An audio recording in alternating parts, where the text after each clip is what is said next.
ఇదేంటి బావా పగోడికి దండం పెడతావు? ఈయన పగవాడు కాదురా, నీలాంటి వాడికి అందరి వాడు, అర్థం కానివాడు.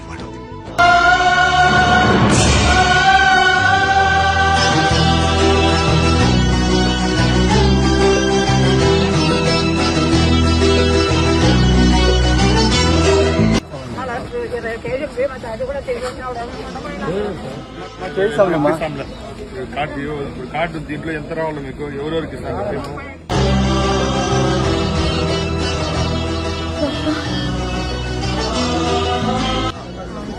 ఏం సమస్య?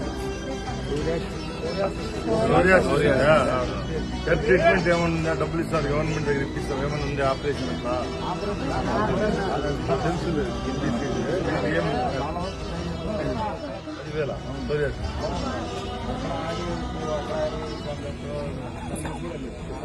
ఆరోగ్యశ్రీలో లేదా చెప్తాను. నాగమ్మ మంచిగా అనిపిస్తాను సార్. రాంప్రసాద్ రెడ్డి మాకేం తీసేసినారు పింఛను మా ఇంతకు. ఇప్పుడు ఈసారి నేను పెట్టిస్తాను, నేను ఇస్తాను, పింఛను ఇప్పిస్తాను, తెప్పిస్తాను అని మాకు చెప్తాను నమ్మకం ఉంది సార్.